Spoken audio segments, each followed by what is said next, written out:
Hola, buenas noches a todas las presentes. Me da muchísimo gusto que se encuentren aquí con nosotras en esta plataforma que se llama Educater.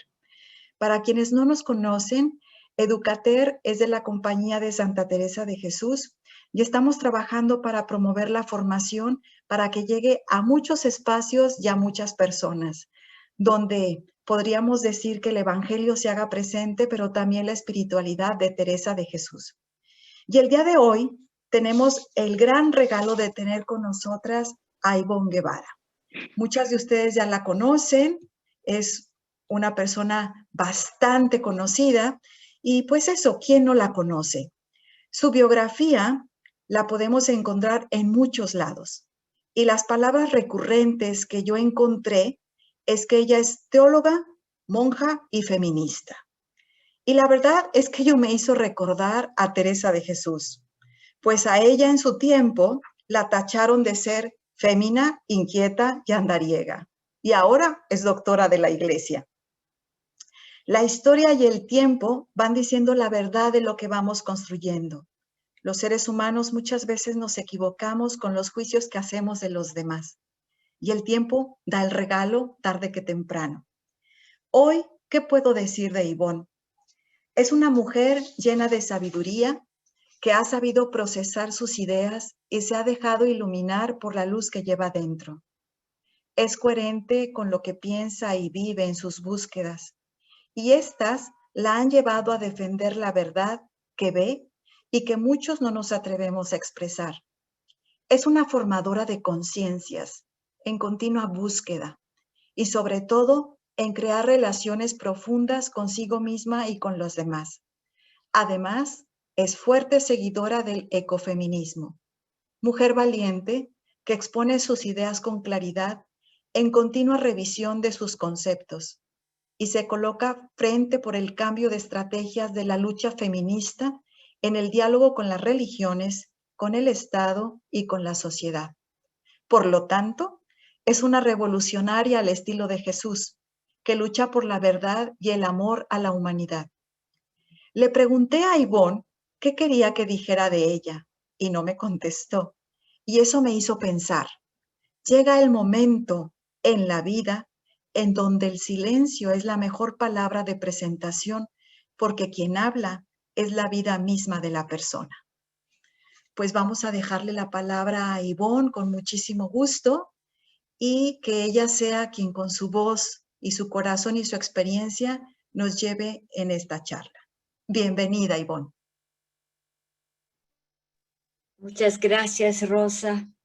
Es una alegría estar con tantas amigas que no veo a mucho tiempo y que nos reunimos ahora por iniciativa de Educater. Y bueno, me alegra que sea un grupo de Teresa de Ávila, de Teresa de Jesús. Eh, yo estoy estudiando Teresa de Jesús y con mi profesora que está aquí presente y, y creo que ella tiene mucho a darnos en este momento específico de nuestro mundo. Bueno, empiezo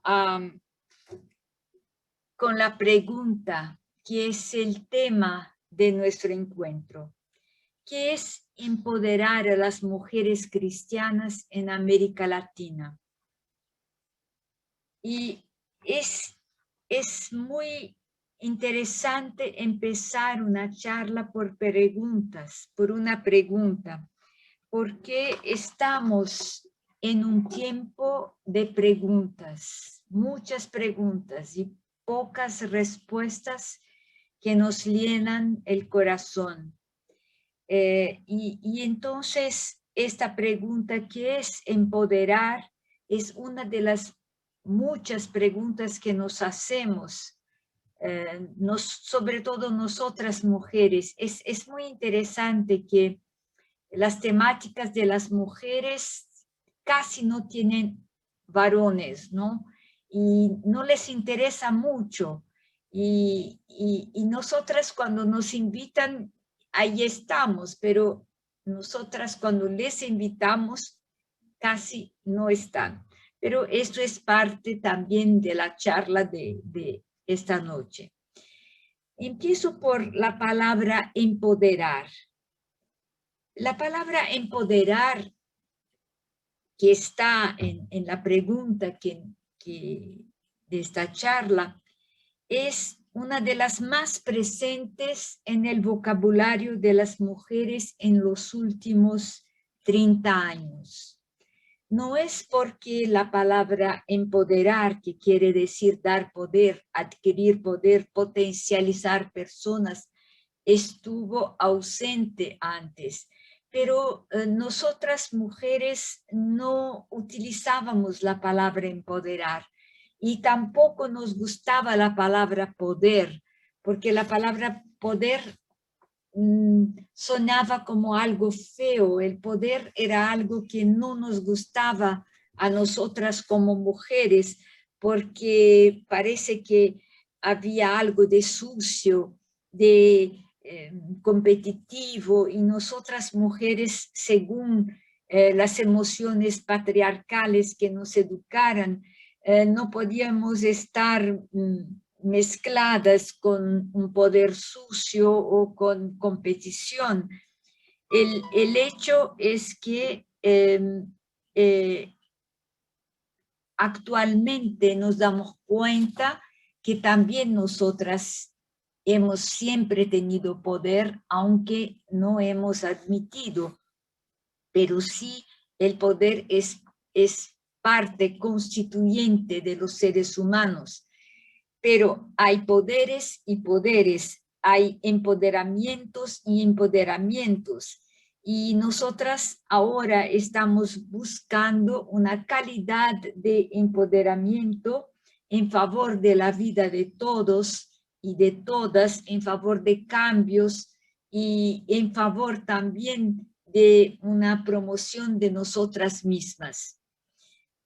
En realidad, la cuestión de las mujeres hoy es que buscamos empoderarnos desde una perspectiva pública, o sea, en cargos públicos, en la economía, en las universidades, en los centros científicos, en diferentes lugares donde nuestra competencia pueda ser reconocida, pueda mostrarse, y queremos estar más allá del poder del mundo doméstico.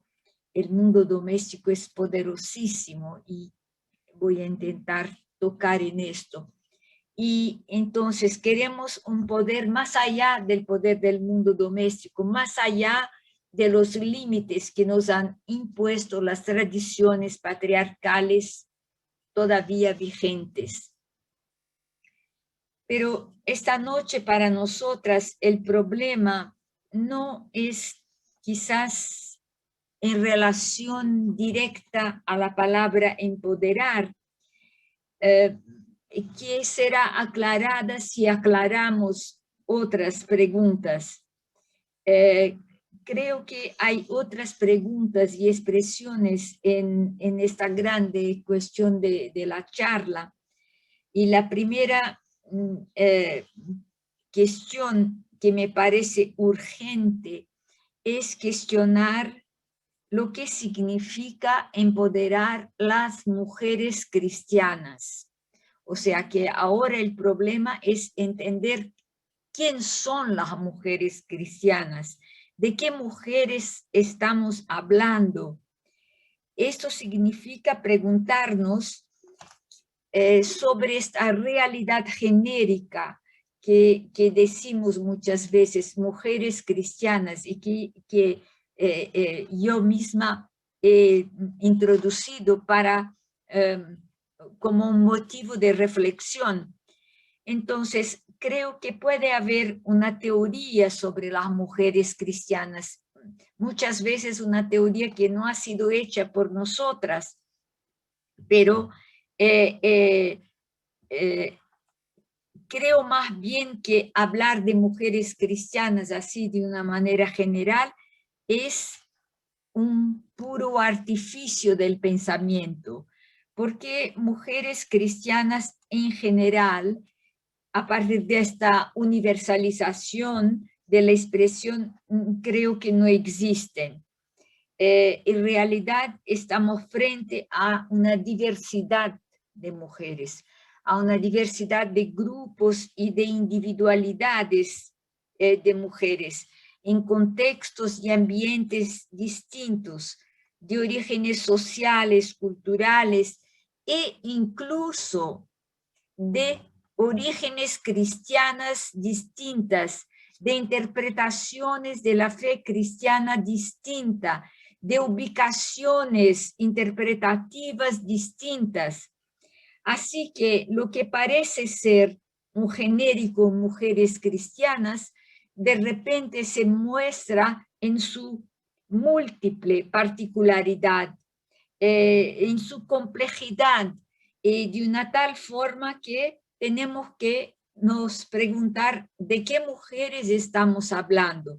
Y cuando yo me pregunto quién soy como mujer cristiana, tengo que decir a partir de mí misma, a partir de mi experiencia, dónde me ubico en esto que le llamamos de cristianismo. Pienso que esta pregunta también vale para las educadoras de jóvenes y especialmente de jóvenes mujeres. Y por eso nos preguntamos sobre los procesos que han vivido las educadoras actuales de las mujeres jóvenes. Mujeres que están con 30, 40, 50 años o más, ¿quién son? ¿En qué creen? ¿Qué búsquedas hacen? ¿Dónde se ubican en el mundo? O sea que estas preguntas que no eran importantes antes porque teníamos un cristianismo hecho y nos pedían solo para repetir. Cristianizar era hacer con que otros repitan contenidos cristianos, aunque no los entiendan, educar para la vida cristiana era educar contenidos ya hechos. Ahora estamos en un momento donde los contenidos hechos ya no nos hablan al corazón. Ahora estamos en un momento en que estamos invitadas a decir qué pienso, qué quiero, dónde me ubico. Y es un proceso muy doloroso, es un proceso que no es simple, sobre todo para mujeres de una cierta maturidad como la mayoría de las que estamos aquí. Entonces, esta cuestión, ¿quién somos como mujeres cristianas? ¿De qué cristianismo somos? ¿De qué catolicismo somos? ¿Dónde nos ubicamos? Estas preguntas tienen que estar presentes en el tejido que estamos tejiendo juntas esta noche. La segunda cuestión me parece importante, tiene que ver con los procesos educacionales que muchas de nosotras tienen como responsabilidad. O sea que, ¿qué ofrecemos como cristianismo en nuestras escuelas, en nuestras universidades, en los procesos educativos cristianos que se desarrollan, por ejemplo, en parroquias, en centros educacionales?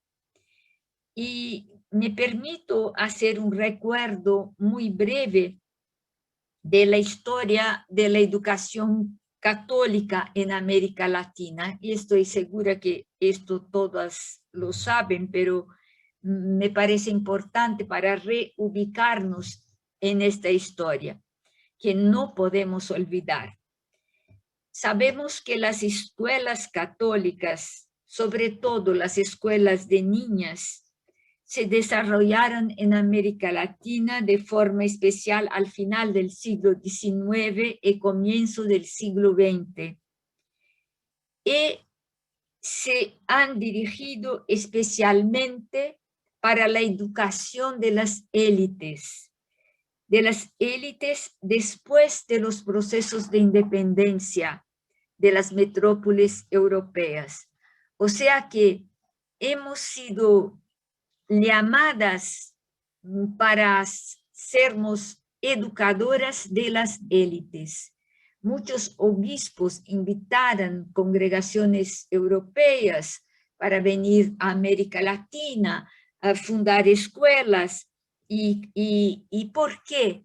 Porque ellos y también nosotras hemos creído que las élites masculinas seguramente, pero también creíamos que las élites femeninas serían formadoras de nuevos líderes políticos, económicos, de nuevas mamás de familia, madres de familia abiertas, y que sin duda iban a desarrollar procesos sociales en vista del bien común. O sea, creíamos que la realización del bien común venía de las élites. Entonces, formar las élites, formar los hijos y las hijas de gobernadores, diputados, consejeros, empresarios, para nosotras era como una misión, yo diría, no hablábamos así, seguro, ¿no? Pero casi política, religiosa, pero casi política, de reproducir los valores de la vida cristiana a partir de las élites, pero llegar hasta las poblaciones más pobres. Y es interesante que las grandes escuelas de élites se organizaron en toda América Latina y muchas veces al lado de los grandes colegios, yo puedo decir de mi congregación que ha sido así, ¿no? Al lado de los grandes colegios se han constituido pequeñas escuelas para acoger niñas pobres y darles una educación primaria. Así conservábamos por un lado los privilegios de la clase dominante y por otro lado cuidábamos de los pobres, las pobres, y hacíamos lo que el Evangelio nos pedía, que era la caridad, el precepto mayor de la vida cristiana, hacer la caridad, vivir el amor hacia el próximo. Pienso que aunque esta creencia de que son las élites que van a educar el pueblo, aunque esta ideología ya no nos nutre, seguimos un proceso educacional igual, creyendo que tenemos que seguir desarrollando la formación de las élites, porque son las élites que tienen acceso financiero a una educación privada.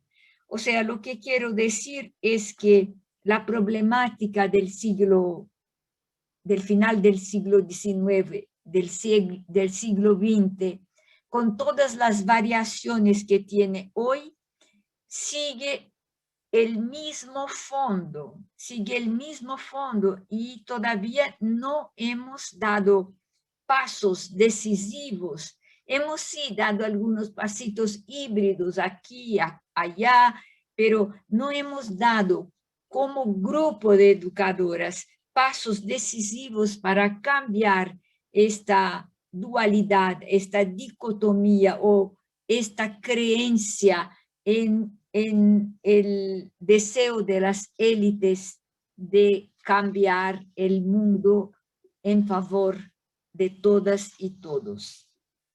Entonces, me viene la tercera cuestión. Y la tercera cuestión es saber cuál cristianismo o cuál catolicismo, con cuál catolicismo queremos educar las jóvenes mujeres. Y esto porque tenemos muchos catolicismos y cada uno tiene sus objetivos propios. No tengamos ilusión que hay solo la Iglesia Católica Apostólica y Romana. Iglesia Católica Apostólica y Romana es un título, es una sigla, pero la realidad es muy compleja. Tenemos una variedad inmensa de catolicismos, desde el catolicismo lo más tradicional, donde se repiten sacrificios, donde también se apoyan las políticas públicas, las más conservadoras, catolicismos donde los sacrificios corporales existen en Cuaresma, las múltiples devociones que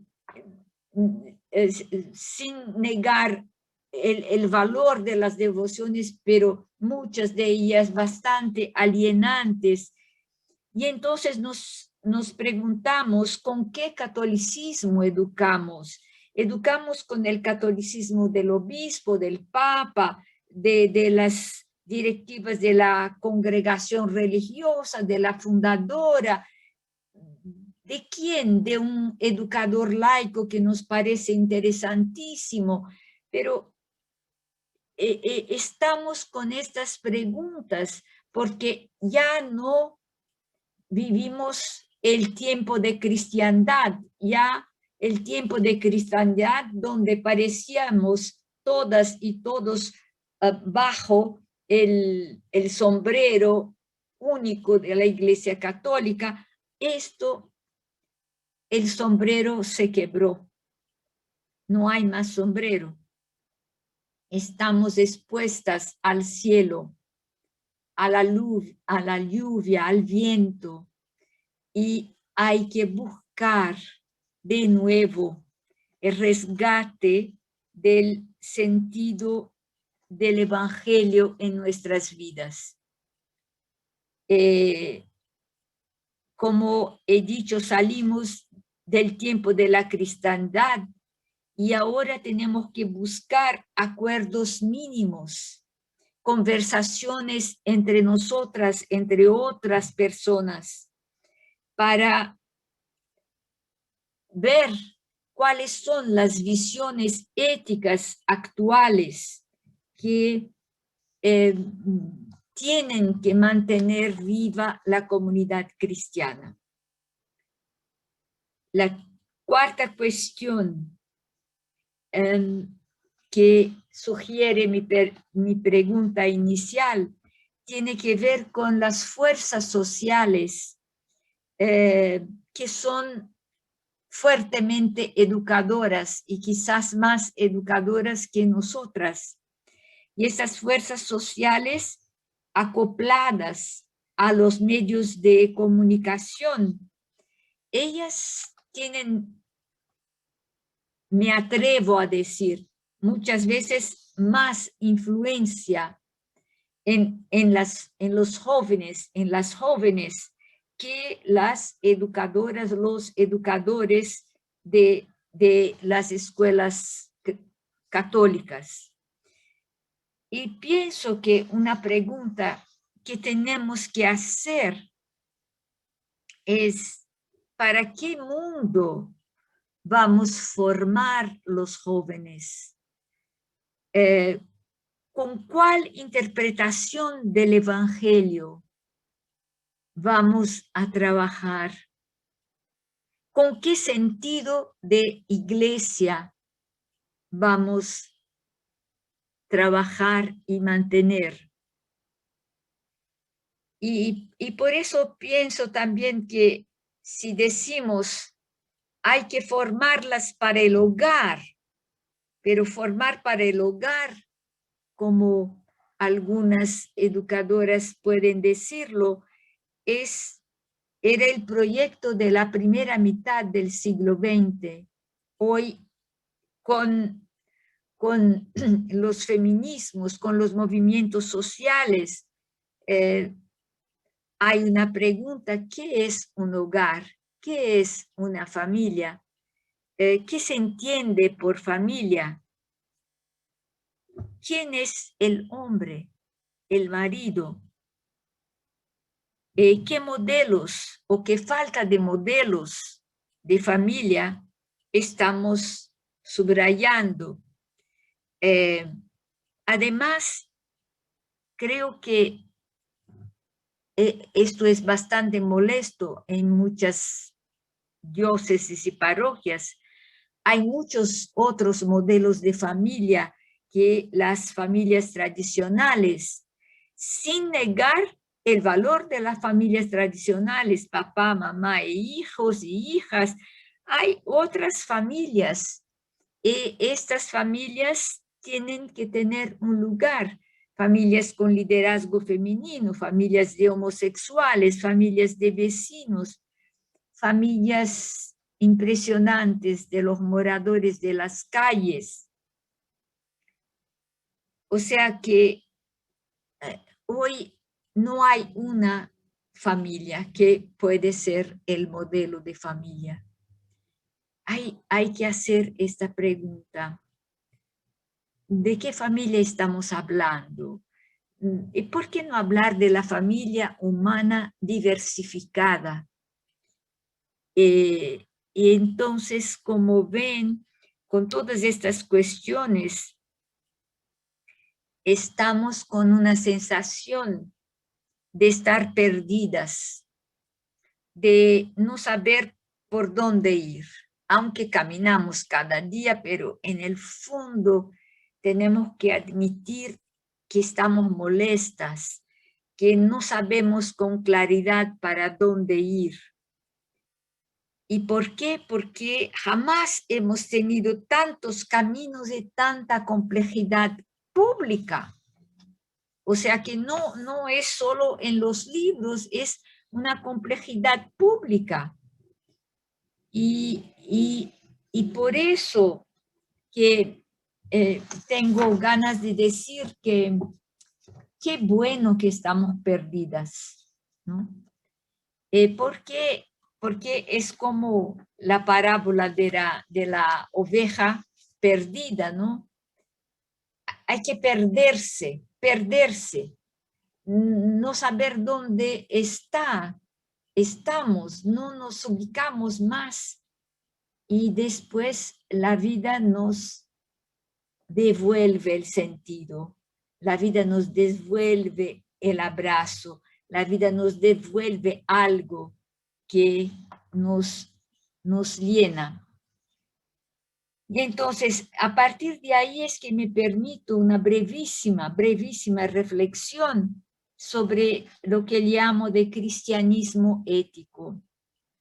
El cristianismo ético es, de una cierta manera, una crítica a un cristianismo del orden dogmático, a un cristianismo muy perfecto, a un cristianismo que no valora la igualdad entre mujeres y hombres, a un cristianismo que favoreció el colonialismo, que favoreció el racismo, que favoreció la eliminación de las culturas indígenas.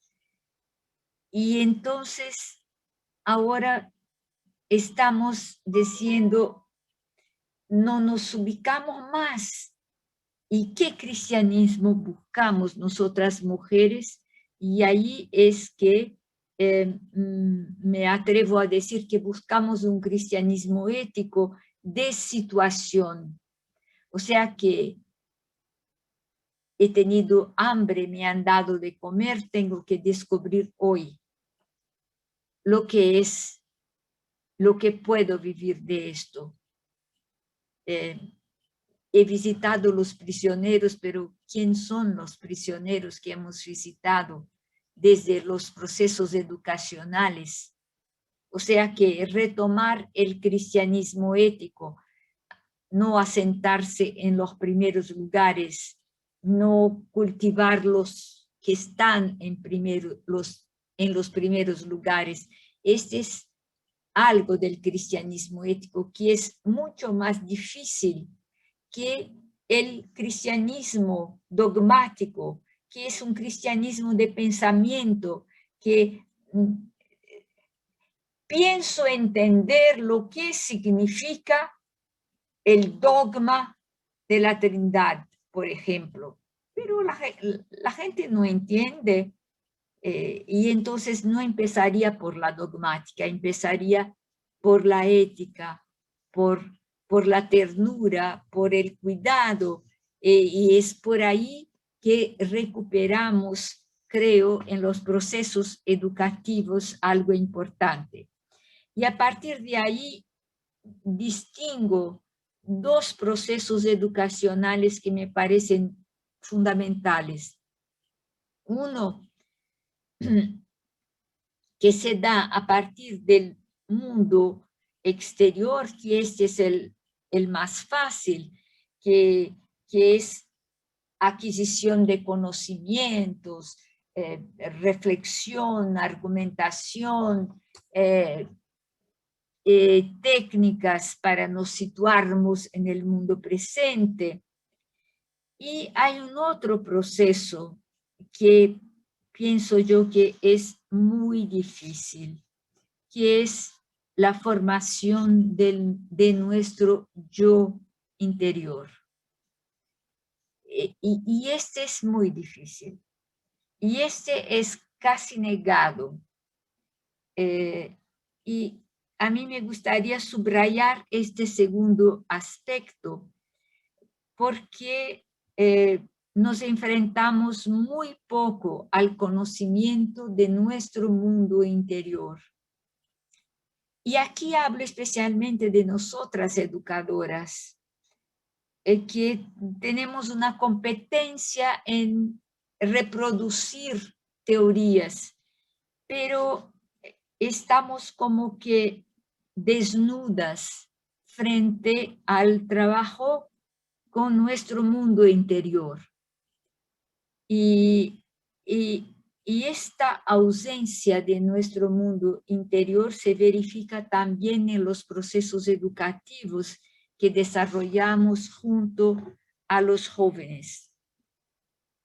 En los procesos educativos a menudo apostamos sobre el conocimiento del mundo exterior y no hacemos la educación de la interioridad.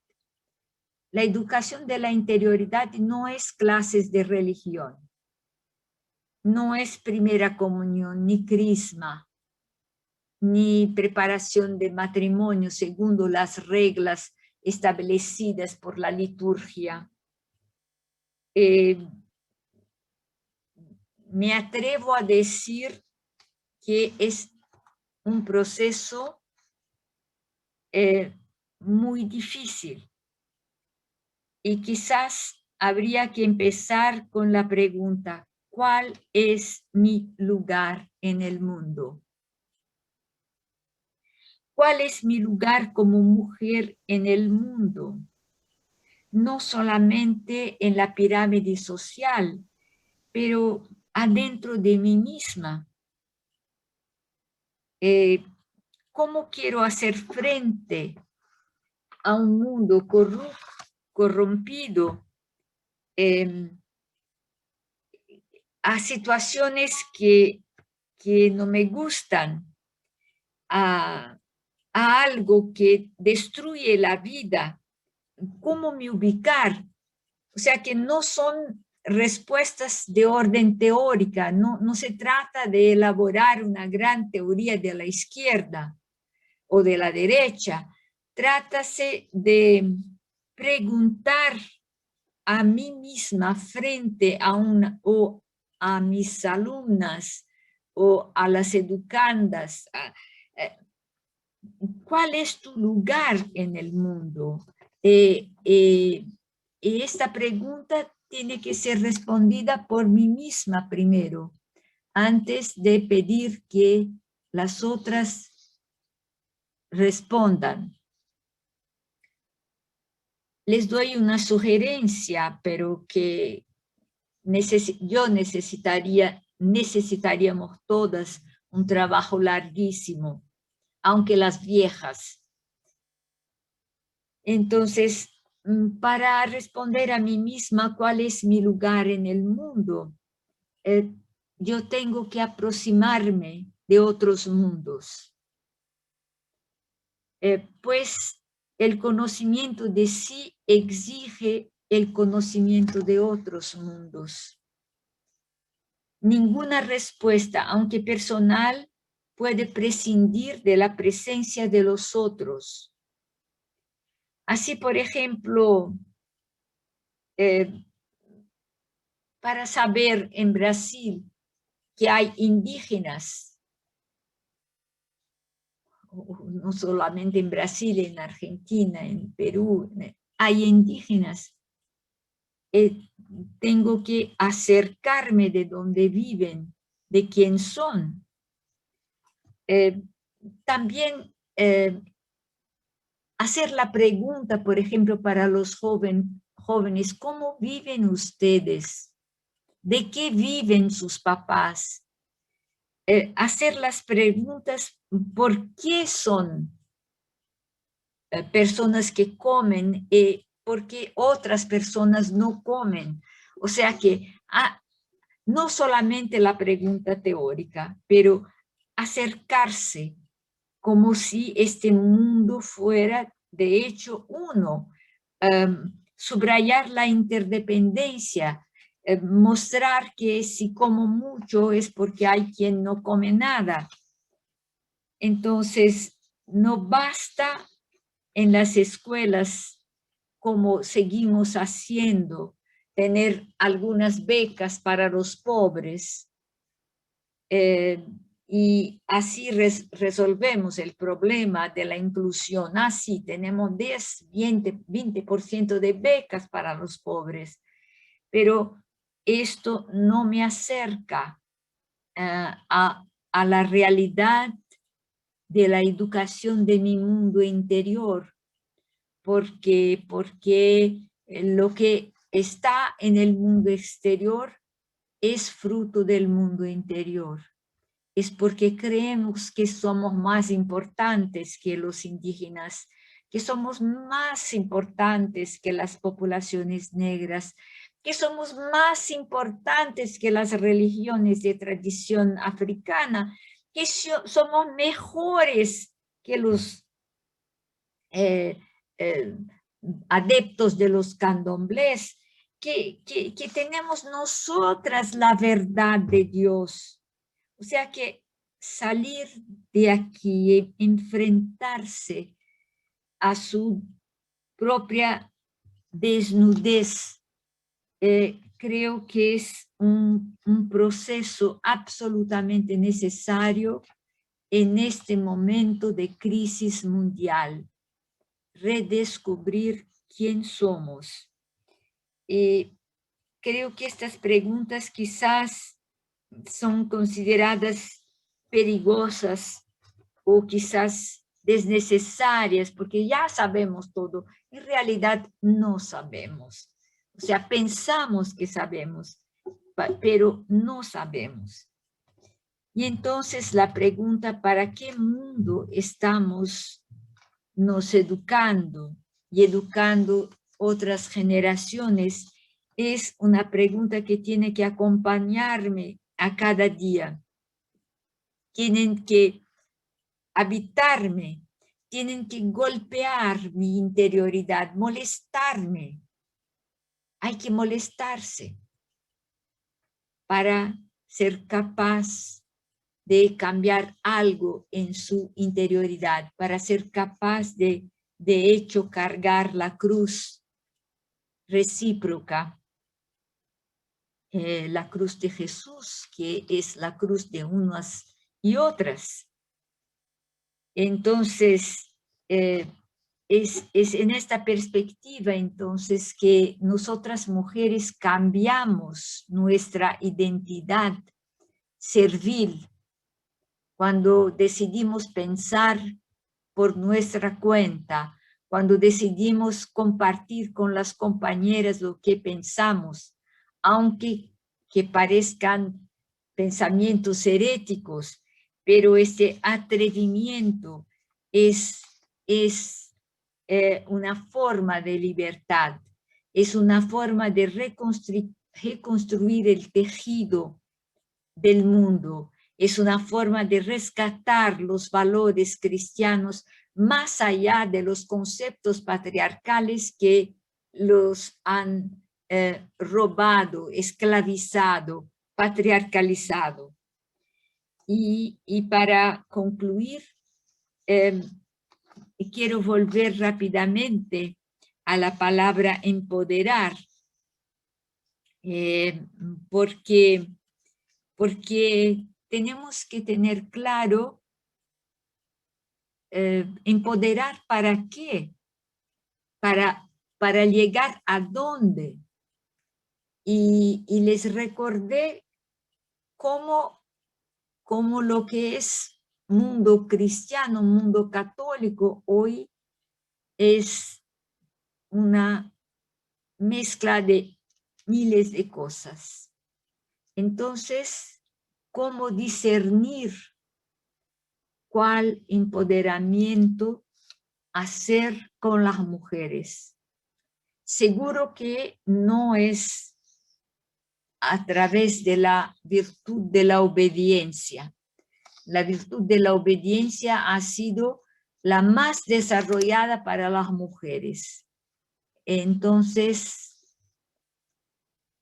quizás la virtud de la desobediencia a las múltiples formas de opresión. Pero la virtud también de la obediencia a la capacidad de cuidado unos de otros, unas de otras, a la capacidad de misericordia. Las hermanas de la misericordia que están presentes, creo que ahora tenemos que reforzar la palabra misericordia como palabra clave importantísima, o sea que doblar el corazón frente a los otros, esto es lo divino, esto es el divino femenino también, ¿no? que nos da la autoridad. La autoridad es la expresión de aquello que obedezco como valor, no una obediencia ciega a una autoridad jerárquica que muchas veces me impone el terror, ¿no? La obediencia es el acto de consentir y vivir mi vida personal en un consenso. O sea que hay que conversar, hay que discutir, hay que llegar a un paso común. Bueno, parece que les estoy dando consejos, pero no estoy, porque estoy en el mismo barco, en el mismo mar. Solo que percibo y comparto con ustedes estas dificultades de nuestro tiempo. Y un tiempo, y pienso que nosotras mujeres tenemos esto de muy particular. Somos capaces de soportar preguntas. Y la capacidad de soportar preguntas es una capacidad que hay que adquirir especialmente en estos tiempos, donde todas las respuestas levantan nuevas preguntas. Y bueno, como les he dicho, me siento limitada a dar consejos, porque estos consejos que eventualmente podría dar son cosas que también a mí me convocan, a mí también me invitan, porque estamos todas en un mismo barco que es inseguro en una mar inmensa, y estamos todas en un momento plural, en que el mismo canto cristiano católico está cantado en ritmos tan distintos, y ahí tenemos que preguntarnos cuál es el ritmo en el cual nos ubicamos mejor. ¿Cuál es el ritmo que corresponde a la búsqueda de mi corazón, a la búsqueda de mi alma, a la respuesta de las preguntas que me habitan? Y pienso que no vamos a tener en en los tiempos futuros, una sola iglesia católica, apostólica y romana.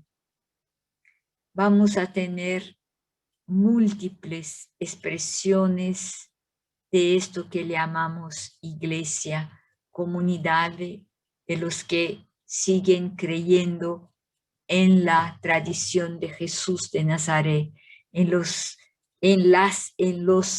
que en nombre de esta tradición siguen amando unos a otros. Así que si es esto que vemos como perspectiva del futuro, no hay que tener miedo a desobedecer cuando la obediencia nos saca la libertad, cuando la obediencia puede matar y no hacernos vivir. Entonces, creo que el hecho de que todas estamos en el mismo barco significa que estamos todas buscando en esta mar algunos caminos que dan sentido al momento actual que estamos viviendo. Y termino diciendo, empoderar a las mujeres quiere decir finalmente educarnos para la libertad interior y exterior. Y esto es un reto que jamás se termina. Es de hoy y es de siempre. Muchas gracias. Ahora las escucho para las preguntas, que será un gusto compartir. Pues, y bueno, algunas preguntas ya están hechas, faltan algunas que van a ir yo creo que haciendo, pero te voy a ir diciendo lo que han preguntado. ¿Cómo desmontar las aberraciones patriarcales contenidas en la Sagrada Escritura?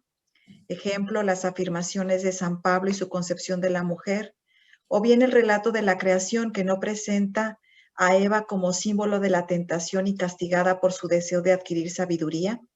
¿Y cuál es la clave para prevenir la violencia de género desde la educación? Bueno, es la primera cosa que quiero decir es que nosotras mujeres biblistas y teólogas estamos trabajando en los textos bíblicos hace, me atrevo a decir, casi 50 años ya. Es poco, pero 50 años son 50 años, ¿no?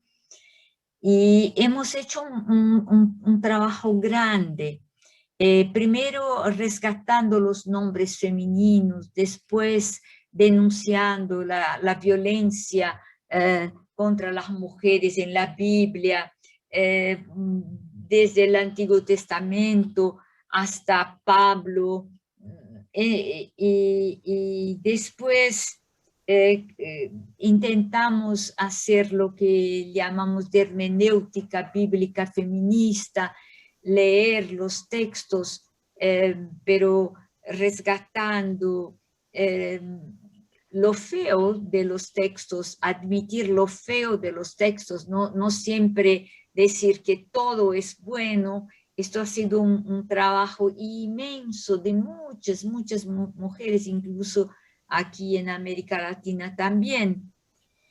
Y ahora estamos en un momento absolutamente increíble, que es el momento donde estamos incluso relativizando la importancia de la Biblia. Estamos ubicando la Biblia como una tradición entre otras tradiciones religiosas. Yo estoy absolutamente impresionada con la cantidad en este tiempo de pandemia de como dice, de lives, de teólogas cristianas que dialogan con yalorishas de la religión africana, con indígenas, con la religión indígena, y de repente encuentran puntos de convergencia y puntos de divergencia.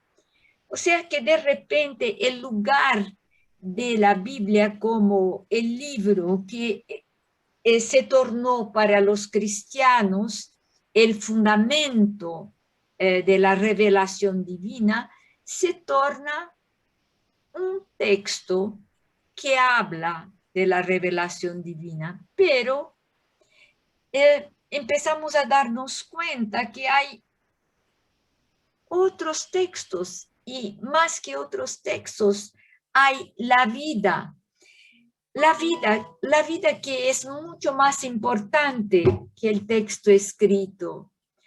Y las feministas estamos ahora, sobre todo las teólogas, a decir,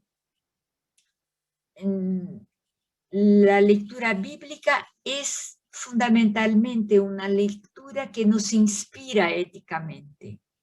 Es una lectura poética también que nos ayuda a reubicarnos como un bailado, como una música, percibirnos las bellezas que existen en esta percepción, pero no tomar esto como una palabra sobre mí. No es una palabra, es una palabra conmigo, como hay otras palabras. Y en este sentido, las teologías feministas no necesariamente, porque son teologías plurales, no necesariamente buscan transformar el mundo patriarcal bíblico en un mundo feminista. A veces no es posible. Y hacer este trabajo a muchas veces es inútil. Hay que decir, sí han matado las mujeres, sí han desrespetado las mujeres, sí han hecho esto, sí, pero nosotras estamos viviendo otro momento. Ser capaz de eso. ¿Va a haber consecuencias desde el mundo patriarcal? Sí, muchas, pero es el desafío de la coherencia, el desafío de lo que hay como sentido que encontramos en el mundo de hoy. Entonces, la clave no es más una lectura dogmática de la Biblia, pero es una lectura compleja de la vida y de muchas fuentes que pueden acercarnos de grupos distintos y decir que la verdad no tiene un solo lenguaje, disculpe. La verdad no tiene un solo lenguaje, tiene múltiples lenguajes. Y el lenguaje de la Biblia es uno de los múltiples lenguajes. Y hay que decirles que no todas las mujeres, por ejemplo, las beguinas, conocían la Biblia. ¿Entienden? nosotras mismas, las más viejas como yo, cuando jóvenes no estudábamos la Biblia, estudábamos el catecismo. O sea que no hay que dar este valor tan fuerte, tan absoluto, es decir, palabra de Dios. No, es una palabra. Yo siempre digo así, palabra de Pablo, palabra de Juan, palabra de Isaías. Esta expresión, palabra de Dios, es muy fuerte, muy fuerte. Hay que hacer algunas nuances, ¿no? Bueno, otra pregunta, muy buena respuesta, ¿sí? ¿Cuál es la clave para prevenir la violencia de género desde la educación? Bueno, yo pienso que la primera cosa es hacer ejercicios en que los jóvenes se dan cuenta de la violencia que nos habita a todos, incluso a ellos, ¿no? O sea que no ubicar la violencia en el otro, empezar por ubicar la violencia en mí mismo y no acusar al otro de ser violento, pero de percibir que el momento en que yo reconozco la violencia del otro es porque yo también tengo en mí esta misma violencia, aunque no he llegado a manifestarla de esta manera, la manifiesto de otras maneras. O sea que esto es la primera cosa. La segunda cosa es mostrar que lo que se llama de violencia no necesariamente tiene una raíz destructiva. O sea que la palabra violencia viene de vis, que quiere decir fuerza. O sea que la fuerza que tenemos para vivir. Y esta fuerza podemos orientarla de diferentes maneras. La rabia del otro, ella existe. No hay que decir que no hay rabia del otro. Sí, hay rabia, hay celos, hay en los jóvenes especialmente, hay celos, hay voluntad de imponer, y los medios de comunicación lo mismo, nos hacen un lavaje cerebral. Y entonces la primera cosa es volver a su mundo interior, o sea, descubrir que ahí reside la violencia, o sea, que la violencia no es primera la del otro, pero es primera la mía. Y mi violencia no siempre quiere decir que voy a dar, ¿cómo se dice esto? Tapa, no sé en portugués digo. Bofetadas. Unas bofetadas en el otro, pero puedo darme una bofetada a mí misma. Por ejemplo, callarse frente a una situación difícil es también una forma de violencia contra mí mismo. La violencia no es siempre una bofetada, la violencia no es siempre una palabra fea que dirijo al otro, es un callarse, es un reprimirse. La represión es una forma tremenda de violencia. O sea que salir de este censo común que los medios de comunicación ponen en la violencia. La violencia es siempre los pobres que agriden los ricos, los pobres que roban o los chicos que se pelean. Es mucho más que eso, ¿no? Reubicar la violencia en mi subjetividad a partir de... Hay ejercicios muy interesantes que se puede rescatar esta conciencia subjetiva de la violencia. Otra pregunta es, hemos introyectado y reproducido el sistema patriarcal.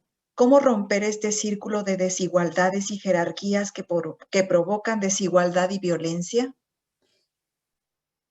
Bueno, creo que es lo mismo, ¿no? Hemos introjetado, esta palabra es muy importante. Nosotras mujeres hemos introjetado, o sea, es la violencia, el círculo de violencia está adentro de nosotras, ¿no? Eh, por ejemplo, es interesante cómo acusamos mucho más los hombres de ser violentos, ¿no? Y no nos damos cuenta de qué tipo de violencia es la nuestra. Hay una violencia doméstica que es propia de nosotras mujeres. O sea que no admitimos que otros sepan mejor que nosotras. También no admitimos que las madres son violentas. Yo leía a poco tiempo una novela de una escritora brasileña, Conceição Evaristo, una escritora que vivió en favelas, es una escritora negra, y entonces ella contaba la historia de un chico que decía que no le gustaba su mamá. Tenemos miedo que los chicos digan que no les gusta la mamá, porque el orden patriarcal dice que las mamás son buenas, todas, porque son mamás, entonces son buenas. No son buenas siempre, ¿no? Aunque hay un misterio de la maternidad que es increíble, como hemos convivido dos seres en un mismo, ¿no? Todas nosotras tenemos esta convivencia doble, ¿no? Aunque muchas de nosotras no hemos tenido la experiencia de madres, pero tenemos la experiencia de hijas, ¿no? Y entonces el chico decía, sí, no me gusta mi madre, no me gusta mi madre. ¿Y cuál es la palabra que tú Se encargando a Queen. caracterizarías? Se encargando a Queen, que hace pila que no. Hola, hola. Sigue, Ivonne, sí. ¿Cuál es la palabra que tú caracterizarías a tu madre? El chico respondió, la palabra no. No hagas esto, no comas esto, no vas con aquel, no te quedes tanto tiempo frente a la televisión, no eso. No, la palabra no. La palabra no es una palabra muy fuerte, es nuestra forma de introjetar el mundo patriarcal. El mundo patriarcal no está solo en los hombres, en los curas, en los obispos, está dentro de nosotras, educadoras, monjas, esposas, profesoras, porque el mundo patriarcal es el mundo que cree que hay una forma cerrada de obediencia, una forma cerrada, un ejemplar de deber, de amor, aunque uno se muere, pero hay que amar, pero eso no es amar. Esto es muchas veces manipular el otro según mi deseo, ¿no? Y entonces hay esta confusión en que nosotras mujeres estamos involucradas. Y de nuevo, cómo romper el círculo admitiendo nuestra complicidad en el círculo de la violencia. No somos inocentes. Yo no soy inocente en el círculo de la violencia social, personal. Es más fácil apuntar el dedo para el otro, pero tengo que apuntarlo también para mí, porque sin la violencia que está en mí, que yo también genero la otra violencia, no se sostiene. Entonces hay una reciprocidad social, psicológica, emocional de las diferentes formas de violencia. Hay otra pregunta que no sé si va también por la misma línea, pero dice, ¿hay caminos posibles para que cambie verdaderamente la condición de la mujer dentro de la Iglesia Católica? Y si los hay, ¿cuáles serían en nuestras realidades? ¿Cómo ser feminista y cristiana en ámbitos no religiosos donde se repudia la postura de la Iglesia? Son varias preguntas por lo veo. Sí, yo a veces tengo dudas si la institución católica, cuando digo institución, estoy hablando de lo que a menudo decimos la Iglesia. ¿Quién es la Iglesia en realidad? Hablamos de la Iglesia como los obispos, el Papa, estos son la Iglesia. ¿Y nosotros somos qué? O sea que no hemos introjetado el hecho de que Iglesia somos nosotras también, comunidad de creyentes. No hemos introjetado, hay que introjetar esto. Pero yo no soy muy, me pido disculpas, pero no estoy muy convencida que en este tiempo, en el tiempo futuro no puedo decir, puede ser en el tiempo futuro, pero que en este tiempo vamos a conseguir cambiar las instituciones religiosas, que en este tiempo los dirigentes de la Iglesia Católica van a darse cuenta que toda la dogmática católica es patriarcal. Nace a partir del cuarto siglo y va se tornando imperial, dominadora, castradora de las mujeres, castradora de los hombres, fuerte. Y ahora está debilitada. La dogmática católica está debilitadísima. ¿Y por qué está tan debilitada? Es que los movimientos de la derecha católica se imponen por todos los lados, ¿no?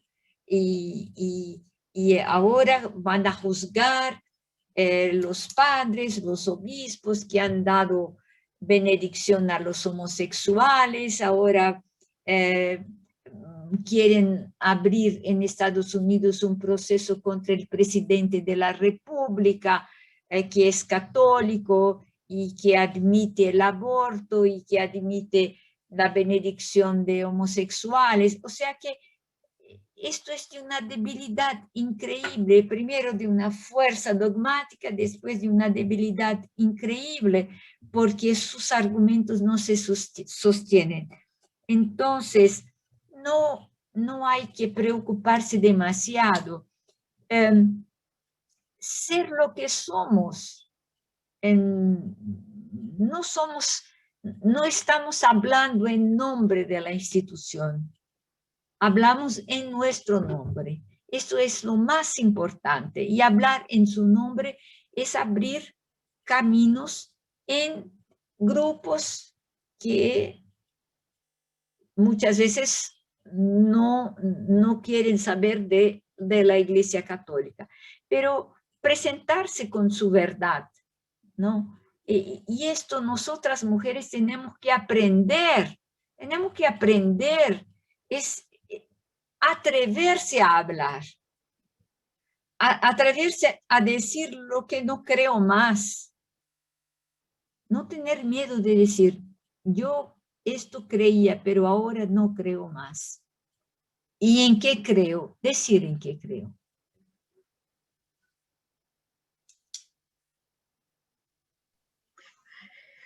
Otra pregunta, Ivonne dice, me ha llegado al corazón su charla. ¿Cómo lograr construir la pregunta por el propio sentido en condiciones de opresión? ¿Y dónde se sitúa el foco de la educación de la interioridad en un mundo que está fascinado con el ruido y la superficialidad? Bueno, esta es una pregunta dificilísima, ¿no? Y que no se puede contestar así muy rápidamente, pero primero,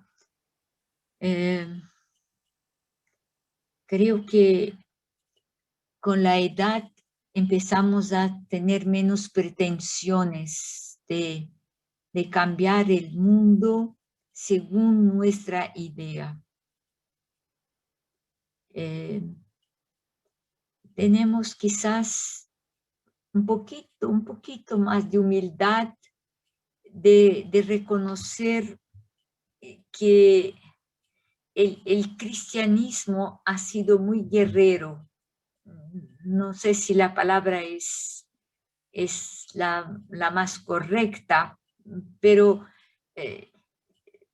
en nuestra infancia y juventud nos hablaran que nosotros éramos soldadas o soldados de Jesucristo, ¿no? O sea que teníamos que vencer la victoria contra el mal, y sin saber que muchas veces el bien que hacíamos era mal. No sé si me entienden, ¿no? Esta devoción que nosotros cristianos hacemos siempre el bien, los católicos sobre todo. Ahora no son más los católicos, son los evangélicos, son ellos que hacen el bien. El bien muchas veces es el mal. Pienso que quizás es un momento de silencio.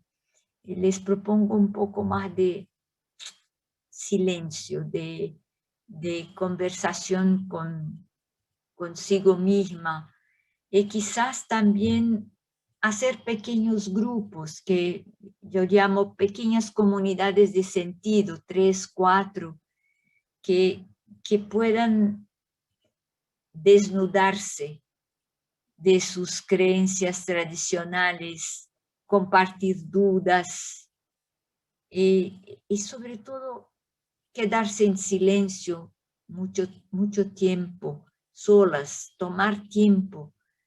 ¿Para qué? No sé. Cada una va a descubrir cuál es la conversación que quiere tener consigo, pero una conversación de verdad, no una conversación en que se justifique todo el tiempo, ¿no?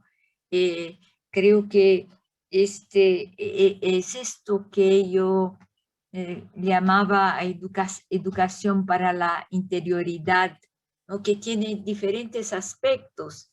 Este es uno para nosotras que trabajamos en educación, ¿no?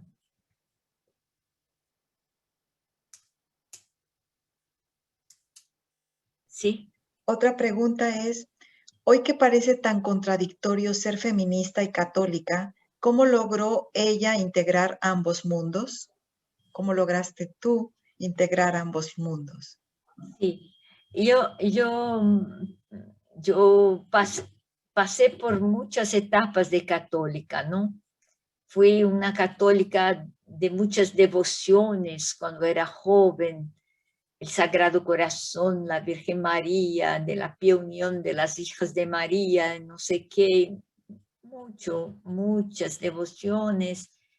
Y después pasé por un periodo de, yo diría, de casi ateísmo, pero después volví y me di cuenta de la importancia de la lucha social en la iglesia, de los pobres, y me hice monja, ¿no? Y me hice monja en tiempos de dictadura militar, ¿no? Bueno, también ahí fue otra forma, otro cristianismo que yo he vivido. Eh, yo empecé a ser feminista después de la teología de la liberación, o quizás en medio a la teología de la liberación. Y empecé de repente, teóricamente, con la lectura de libros de teólogas alemanas, holandesas, norteamericanas, que yo leía los libros, leía mucho en la revista Concilium y empecé a me sentir tremendamente molesta. Me acuerdo de una que habló del cristianismo y del nazismo, una alemana, Dorothee Söll, el cristianismo y el nazismo, y ahí hablaba del feminismo y cómo el Dios patriarcal era también el Dios de las mujeres y no queríamos más esta imagen tan opresora. Y yo pienso que ser feminista y ser católica quiere decir que hay un lugar en la tradición católica para las mujeres, un lugar distinto del lugar que nos han dado los varones, un lugar distinto del lugar donde siguen dándonos, un lugar, discúlpeme, a veces tan ridículo. A pocos meses nos autorizaran a ser acólitas y lectoras en la Iglesia Católica. Y hay varones. Anteayer recibí un artículo diciendo qué maravilla ahora que la Iglesia se está tornando feminista. La Iglesia, entiendan con esto los varones, obispos, sacerdotes, porque ellos son la Iglesia. Yo digo, entonces ustedes son contra el Concilio Vaticano II, porque han dicho que era el pueblo de Dios, ahora son ustedes. Y es siempre así, ¿no? En los relatos políticos también, cuando hablan la Iglesia, es los obispos, como si nosotras no existiríamos, las comunidades no existen. Y entonces, ser católica y ser feminista es denunciar la opresión del poder masculino en la Iglesia. Y denunciar este poder significa también denunciarlo en la sociedad. Significa no callarme, no dejarlos apropiarse de una tradición que me es cara, en la cual nací y que tengo ancestros. Ahora estamos en un tiempo donde se recuperan las ancestralidades. Bueno, yo pienso que el catolicismo es una forma también de ancestralidad que no necesariamente tiene un único rostro, ¿no? Cuando pienso en todas las grandes mujeres, las beguinas, las mujeres que han sido condenadas como brujas, cuando pienso en Teresa de Ávila, cuando pienso en Teresa de Lisieux, cuando pienso en Santa Clara, o sea, Alix Leclerc, la fundadora de mi congregación, y tantas y tantas y tantas. Este no es solamente un rostro patriarcal, es un rostro de mujeres que se ubican dentro del catolicismo y que manifiestan otra cara de la Iglesia. Una cara oprimida puede ser, pero es otra cara, es otra alma, es otro espíritu, y que muchas veces está en conflicto con la jerarquía, pero no en conflicto con lo que yo llamo el Espíritu de Jesús. Una pregunta más, Ivonne dice, hay algunos grupos feministas que están objetando y cuestionando el término empoderar, porque dicen que eso supone que hay algunas que tienen mayor poder que otras, y estas son las que confieren ese poder en planos desiguales, y que se trata de un término acuñado por el patriarcado. ¿Qué opinas al respecto? Lo que opino, primero, es que en nuestro mundo actual hay una guerra de palabras que a veces es una guerra absolutamente inútil, que no lleva muy lejos. Entonces, claro que cuando hablamos de empoderar, estamos hablando de tener poderes, pero no necesariamente que son las otras mujeres que me dan los poderes, pero también puede ser, ¿por qué no? ¿Por qué no? Por ejemplo, en las tradiciones africanas, las madres de santos, o sea, las sacerdotisas, ellas inician a sus hijas espirituales, ¿no? ¿Y por qué las inician? Porque tienen el poder del pelo blanco, ¿entienden? Porque han vivido más, porque han descubierto hierbas que las jovencitas no han descubierto, que han sufrido heridas que las jovencitas no han sufrido. Y entonces puedo enseñar por qué he sufrido. Y ese tipo de empoderamiento, este tipo de poder, no es un poder sobre la otra persona, es un poder con la otra persona, es un poder por la otra persona. La gente que no sabe leer y escribir de mi comunidad, y yo sé leer y escribir, entonces sí, ¿verdad que tengo más poder? Porque sé leer y escribir e enseñar a las otras personas a leer y a escribir. No es mantener un poder sobre ellas, pero es compartir el poder que tengo yo de leer con las otras personas que no tienen este poder. Y ellas también me enseñan. Por ejemplo, es absolutamente encantador aprender a hacer pan con mujeres que antes, cuando yo vivía en un barrio, que me enseñan a hacer pan. Yo no sabía hacer, me enseñan a hacer pan. Entonces, ellas tienen más poder del conocimiento de cómo se hacer pan.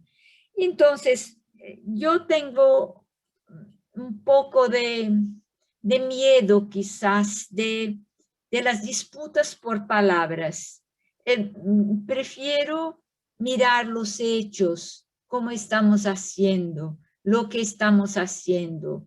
Me acuerdo un día que yo estuve ahora no creo que era Guatemala, pienso que era Guatemala, y ahí encontré una señora de un instituto secular alemán que ayudaba a las mujeres de Guatemala a bordar blusas lindas.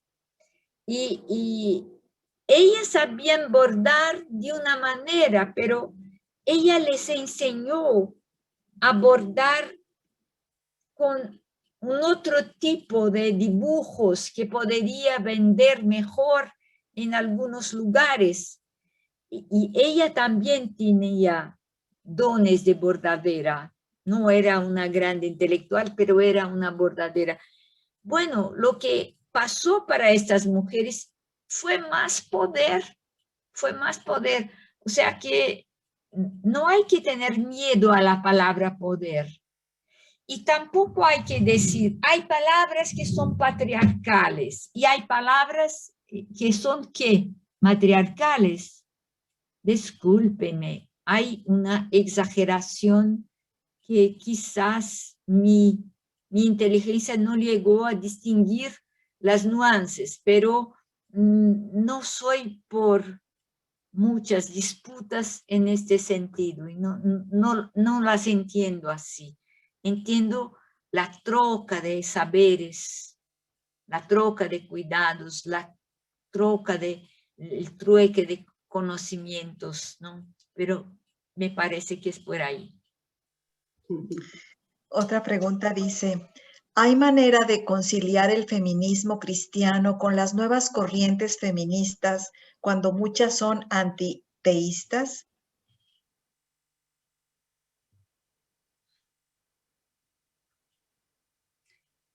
Bueno, primero para decir que la expresión antiteísta tenemos que entenderla muy bien, ¿no? O sea que si ustedes me preguntan, ¿tú eres antiteísta? Digo, para algunos dioses sí, soy antiteísta y tengo absoluta certeza que si pregunto a cada una de ustedes, por ejemplo, si digo, el dios dinero, sí, yo soy contra el dios dinero, el dios violencia, sí, sí, esto sí, el dios capitalismo, sí, sí, sí. Entiendan que estas palabras, ellas tenían sentido mucho más claro en el pasado, pero hoy ya no tienen tanto sentido preciso. Y muchas veces cuando algunas feministas se dicen, yo soy atea, hay preguntas, ¿qué sentido? ¿Por qué eres atea? No, yo no voy a no frecuento ninguna religión, no voy a ninguna iglesia, esto no me dice nada. Bueno, no significa que esto es un ateísmo, significa es un institucionalismo. Pero para la misma pregunta, disculpe, para la misma persona yo pregunto, mira, ¿tú crees que tú eres capaz de producir un sistema en ti misma, un sistema respiratorio, circulatorio, digestivo, así tan complejo como el nuestro? No, no. ¿Y dónde viene este? Bueno, de las fuerzas de la evolución. Está bien. Entonces, ¿piensas tú que hay fuerzas de la evolución que son más grandes que tu pensamiento? Sí, sí, sí.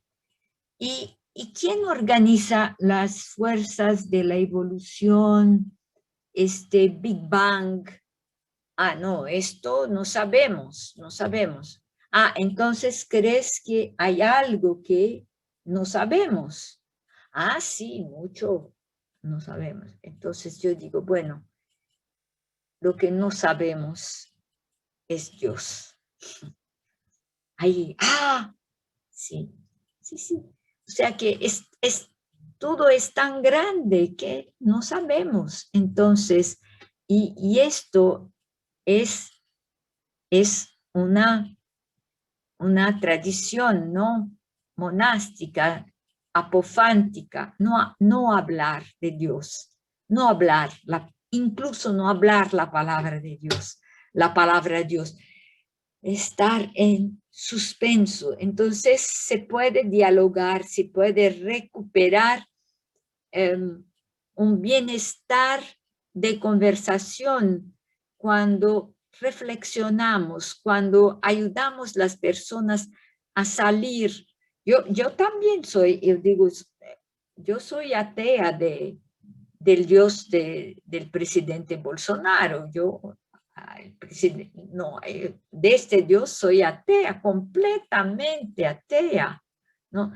Entonces, tenemos que reubicarnos en estas palabras. Y entonces, cuando decimos hay reconciliación entre el feminismo y el ateísmo, sí, claro, el feminismo es una lucha social, política, de rescate del valor de las mujeres en igualdad de derechos y en diferencias, no de derechos, pero en diferencias de humanidad, de personalidad, de emocionalidad.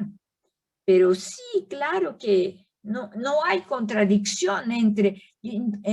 yo podría preguntar, ¿hay contradicción entre la lucha de los campesinos por tierra y el cristianismo?